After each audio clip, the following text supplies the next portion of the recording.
ఇప్పుడు నేనేం మాట్లాడినమ్మా, మరి ఎప్పుడు మాట్లాడతా అక్క? ఆడు రాని ఎవడాడు? వీడు పాపం పొద్దున్న లేచిపోతాడు కదా, సాయంత్రం కొత్తాడు కాయకిలాగా నోరు తెచ్చుకొని తోటకూర కాడ వాడిపోయినట్టు వాడిపోయి వస్తాడు. ఆడు రాగానే వేసుకుంటుంది అమ్మ, వేసుకుంటుంది. రే, ఈరోజు మీ చిన్నమ్మ వచ్చింది, మీ పిన్ని, నీ భార్య కనీసం పలకరించను కూడా పలకరించలేదురా, కనీసం అన్ని మంచినీళ్ళు కూడా లేదురా, తలెక్కడ పెట్టుకోవాలో తెలియలేదురా నాకు, కొంచెం నేర్పించురా బాబు, కొంచెం నేర్పించురా అంటది. ఆ తర్వాత మనోడు స్నానం బోనం చేసి వచ్చి భోజనం పెట్టమని భోజనం దగ్గర కూర్చుంటాడు. కానీ మనసులో మాత్రం ఇవి ఉంటాయి, అమ్మ చెప్పిన మాటలు ఉంటాయి. మెల్లిగా అడుగుతాడు, ఎవరిని? భార్యను అడుగుతాడు. ఈరోజు మా పిన్ని వచ్చి వెళ్ళిందా, మా చిన్నమ్మ వచ్చి వెళ్ళిందంటే, ఈ చిన్నమ్మ ఏం వచ్చిందేమో అంటది. వచ్చి వెళ్ళింది అనుకుంటా. వచ్చి వెళ్ళింది అనుకుంటేంది నీ బొంద, వచ్చింది. వస్తే నువ్వు ఇట్ట ప్రవర్తించావంట, మా అమ్మకి చెప్పి బాధపడింది. నువ్వు అటు చేయబాక, వచ్చిన వాళ్ళని ప్రేమగా పలకరించు, కాస్త మంచినీళ్ళు ఇయ్యి, నీకు చేతైతే టీ పెట్టి,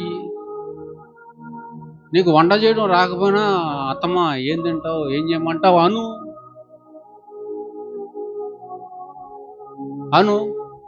మెల్లిగా పక్కెళ్ళు జొమాటోలో చెప్పేసి ఆర్డర్ వచ్చేస్తా ఇంటికి సీక్రెట్గా తెచ్చేసి పెట్టేసి.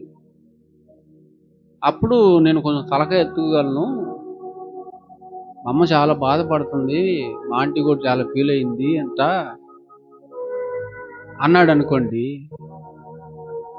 ఇవన్నీ ఎవరు చెప్పారు నీకు అంటది, సామాన్యాలు కాదు. ఇవన్నీ ఎవరు చెప్తారు? మా అమ్మ చెప్పింది. మీ అమ్మ చెప్పిందా? మీ అమ్మ నీకు చెప్పిందా? నాకు చెప్పొచ్చుగా,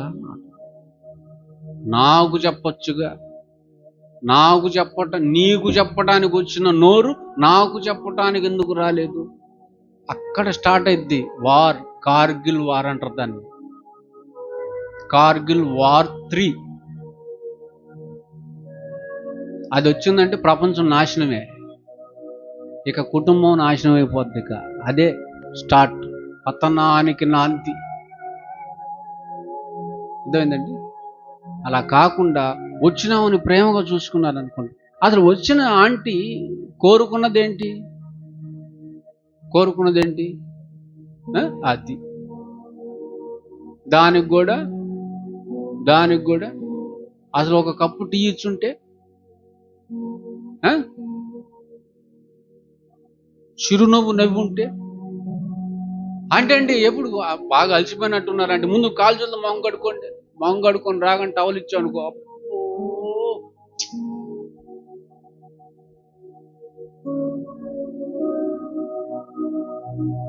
కూర్చోగానే మంచిలు ఇచ్చావు అనుకో, అది కూలింగ్ వాటర్. అసలు కాఫీ పెట్టేటప్పుడే, అంటే మీరు షుగర్ వేసుకుంటారా వేసుకోరా, లేదా తక్కువ వేసుకుంటారా ఎక్కువ అవి అడిగితే అబ్బో,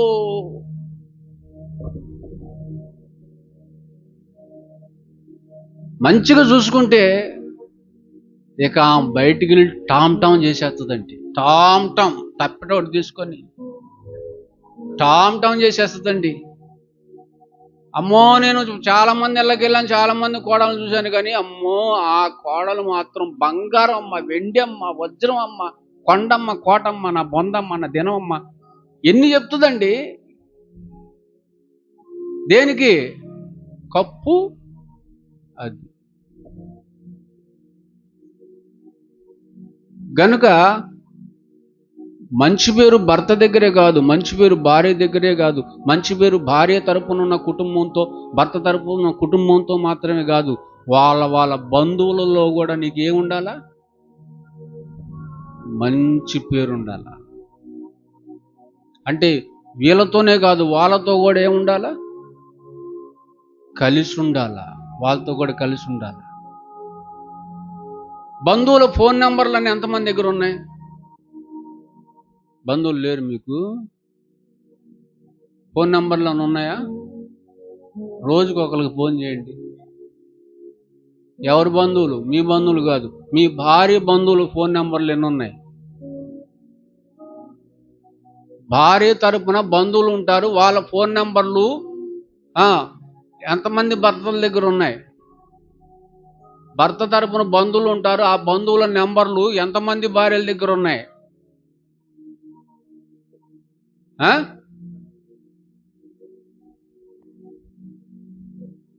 నా ఫోన్లో నా భార్యకి సంబంధించిన బంధువులు అందరి నెంబర్లు ఉంటాయి.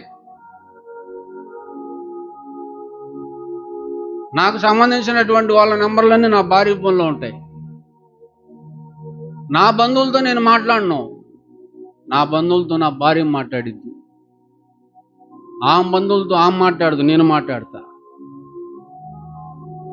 రోజుకు ఒకసారేనా? అదే కలిసి ఉండటం అంటే.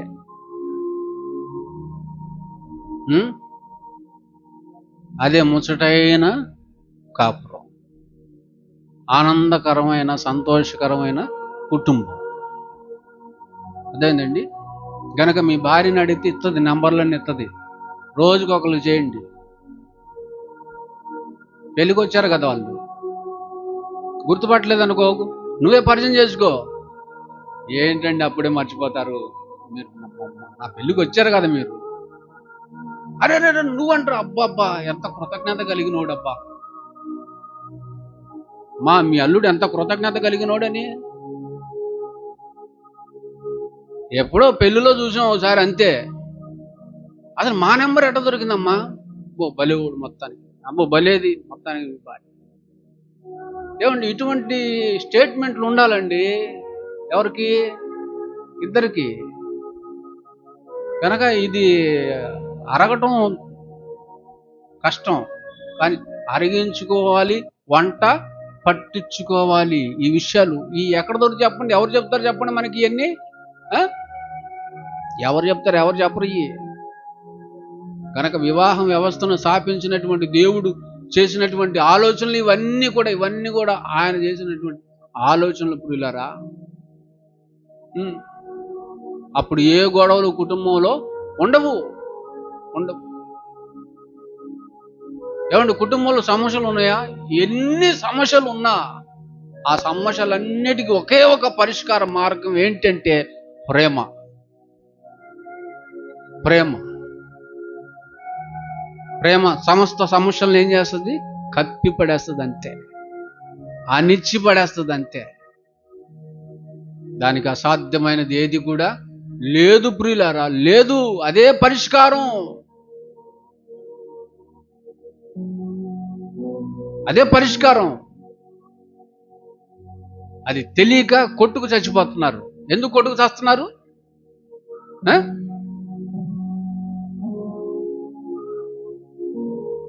ఆ తరపోలతో ఈ తరపోలకి ఫైటింగ్, ఈ తరపోలతో ఆ తరపోలకి ఫైటింగ్. ఎందుకు ఇవన్నీ?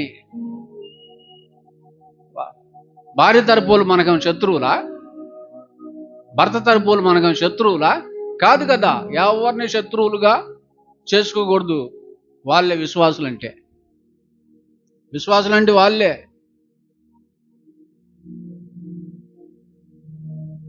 గనక భర్త కుటుంబంతో కలిసి ఉండండి, భార్య కుటుంబంతో కలిసి ఉండండి. మీరు కలవకపోతే మిమ్మల్ని కలిపేస్తాడు ఆయన. ఎక్కడా? అది మట్టిలో కలిపేస్తాడు మిమ్మల్ని. సమాధి కార్యక్రమం నేనే చేయాలి, గుర్తుపెట్టుకోండి. ఏదో ఒకళ్ళు ఎదురు అంటే పర్లేదు, కానీ ఇంతమంది అంటే కుదరదు. అంత పని పెట్టకండి నాకు. దొరికిందా పాట? ఆడియో పెట్టు. ఆడియో దొరికిందా? అది పెట్టు, అదేనండి. మీలో సాతాను ఎవరో తెలుసుకోండి. పెట్టావా?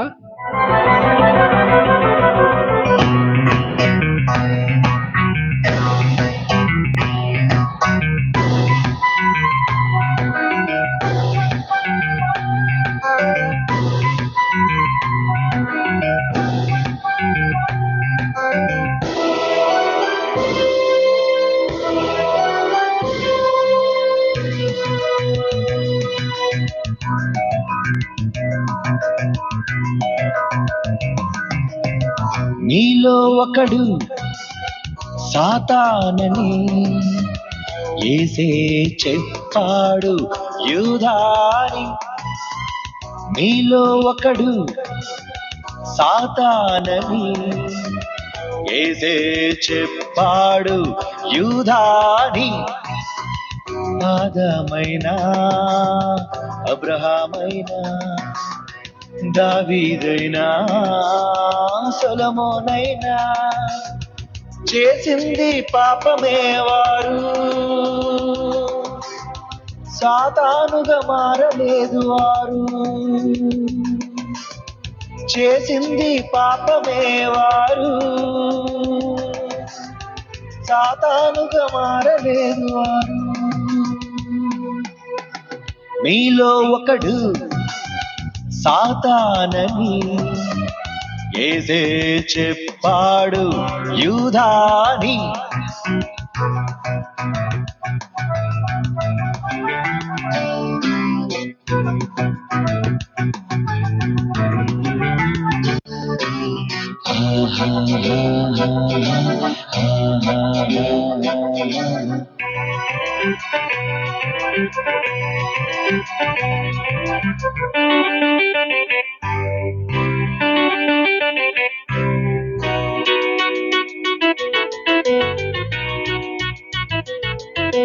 కలిసుండాలి మీరు, విడిపోకూడదెవరు.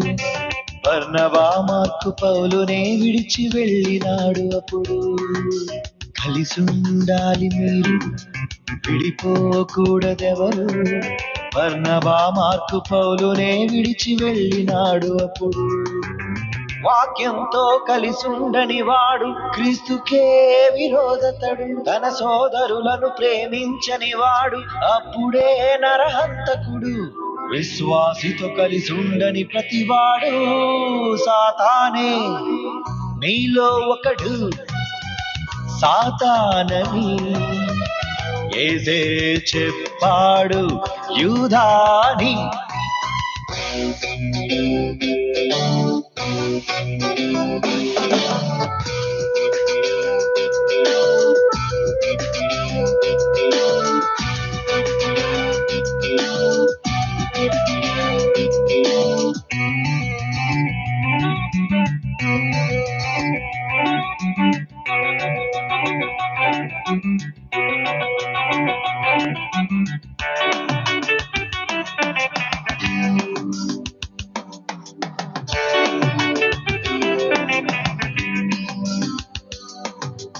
ఎదుటివారి పాపాలను ఎత్తేవాడే అతడు సాతాను. సహోదరులపై నేరము మోపినవాడే అతడు సాతాను. ఈ మనసే నీకుందా, అయితే నీలో ఉన్నాడు. ఈ మనసే నీకుందా, అయితే నీలో ఉన్నాడు. దేవుని పిల్లలను అభ్యంతరపరిచే వీడే సాతాను. మీలో ఒకడు సాతానని యేసే చెప్పాడు యూదాని. మీలో ఒకడు సాతానని యేసే చెప్పాడు యూదాని. ఆదామైనా అబ్రహామైనా దావీదైనా సొలొమోనైనా చేసింది పాపమే వారు, సాతానుగా మారలేదు వారు. చేసింది పాపమే వారు, సాతానుగా మారలేదు వారు. చేసింది పాపమే వారు.